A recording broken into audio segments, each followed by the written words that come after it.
Hello everyone and welcome to this week's episode of Top 10 Tuesday. I'm your host, the Leading Comedian, so without further ado, let's get started. Our top 10 this week is going to be piggybacking off of last week's top 10 favorite Pokemon a little bit by going the complete opposite route. This is going to be our top 10 least favorite Pokemon in Pokemon history.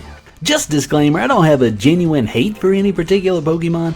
These are just my least favorite amongst the plethora of Pokemon that are in the games. Starting with... Who's that Pokémon? It's Miltank! And I know what you're thinking. Oh boy, we're gonna talk about Whitney. But if you actually watched our last video, you'll know that Whitney wasn't actually a problem for us. What Miltank doesn't do for us is the fact that its design changed a little too much. I really liked its design in silver and gold, but when it moved to 3D in Pokemon Stadium, it kind of got this flat face look to it, and I didn't really care for it. And that's really all I can say. Yeah, let's move to the next one. Who's that Pokémon?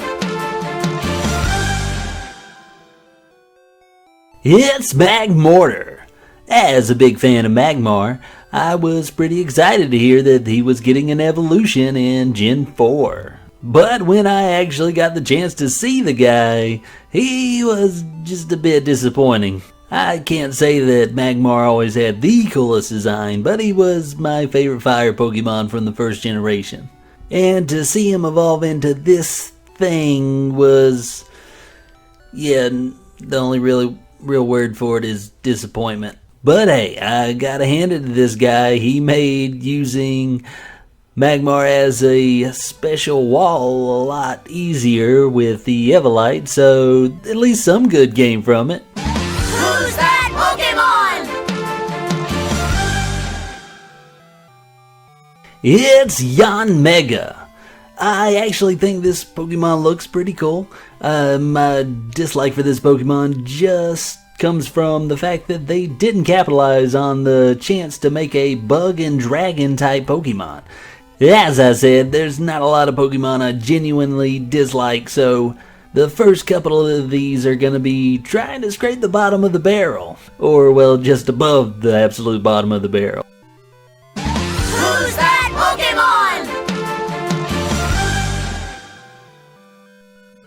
It's Snivy! I promise eventually on this list I'll come up with some good reasoning, but this guy just looks too smug. I don't like him.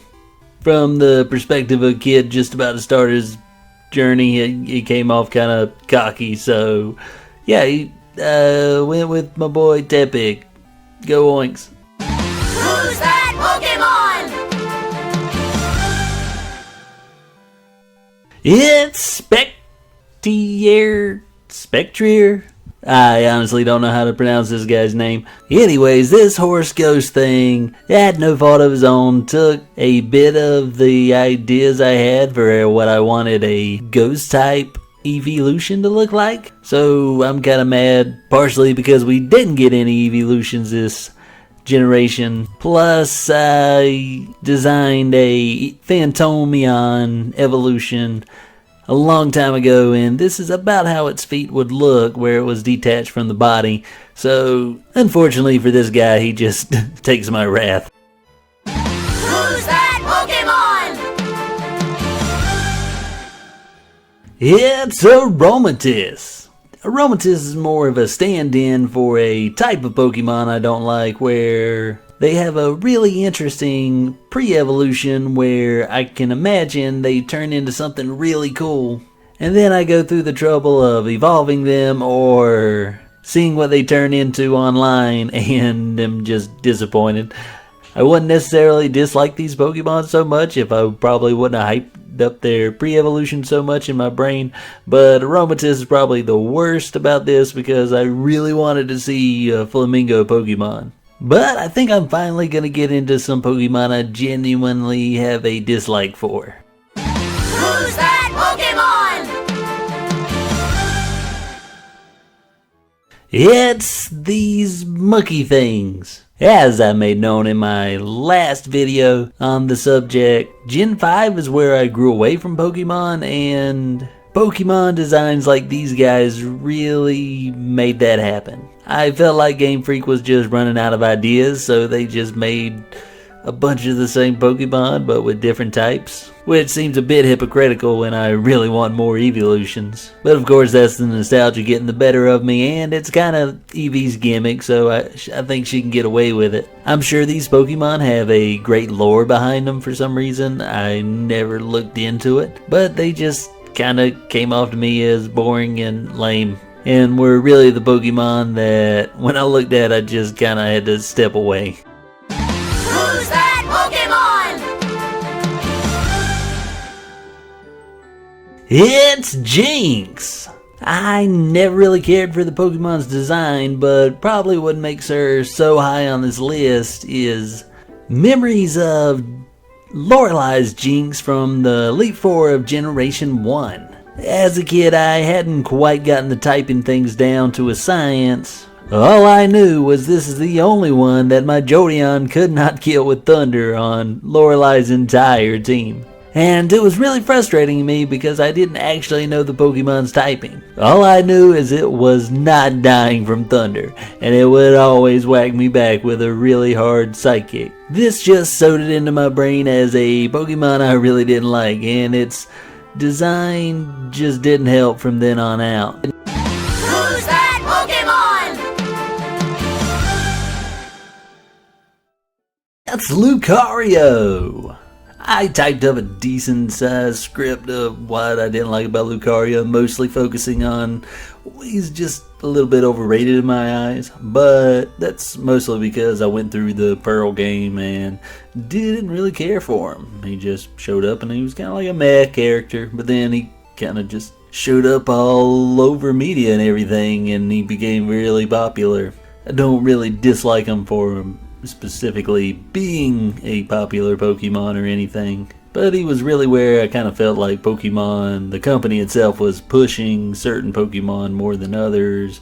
I get it's a financial marketing technique or whatnot to push one as the face and all that jazz, but I just, in a game where they try to push using your favorites and instead of the more powerful or more popular as the theme, then to turn around and push one Pokemon as the face of the company comes off to me as kind of like the opposite of what you really need to do. And then Lucario showed up in Brawl, and Mewtwo, one of my favorite Pokemon, were missing. I don't really blame the Smash team for prioritizing Lucario over Mewtwo. I feel like Mewtwo was a much better character, but beside from that, I guess it was the team really wanted him in the game, so it was up to them. That's whatever. But a lot of people think that Lucario replaced Mewtwo. I don't think that's really the case. I can't really see the similarities between the characters. A lot of people say Lucario was just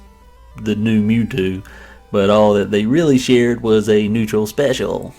What really made me dislike Lucario though is when Mewtwo did finally show up in DLC for Smash Wii U. He didn't have his Shadow Ball anymore. It was just he didn't damage while he was charging anymore. That was his move, and now Lucario has it and Mewtwo doesn't. So screw you, Lucario. That's my move. I want it back. Sorry to rant like that. Who's that Pokemon? It's our least favorite Pokemon. And probably the only one on this list that we got a legitimate reason for not liking. You know what, it's not legitimate either. But boy, do we have a story for this one. The Pokemon's design isn't anything to write home about, and it has nothing to do with our dislike for it, nor did the Pokemon Company oversaturate this critter. But if you do remember in my last list, Sandshrew was just shy of being my first shiny encounter. And I have played every single Pokemon generation, never used repels outside of mining for shards in one of the games, I was always grinding away and welcoming the challenge of random encounters in caves and patches of grass in all of my playthroughs. Yet I never ran into a single shiny Pokemon. So I decided I wanted Sandshrew to be my first ever shiny. In White 2, I used the Masuda method after finally getting my hands on a Japanese Sandslash, and I bred thousands of Sandshrew, hoping one of them would eventually hatch, glowing that bright light green. But alas, it didn't come to be, and after months of on and off attempts, I moved on to the 6th generation, excited for a brand new adventure, met some new friends, and completed the game.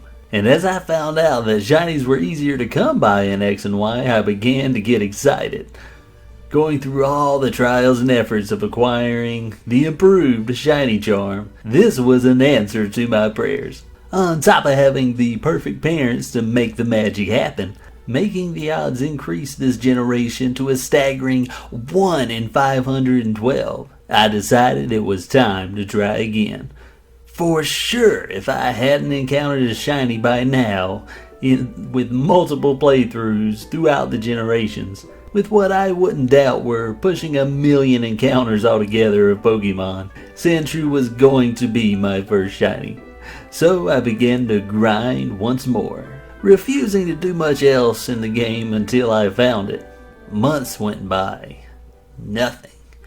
Thousands and thousands of egg hatching. Nothing.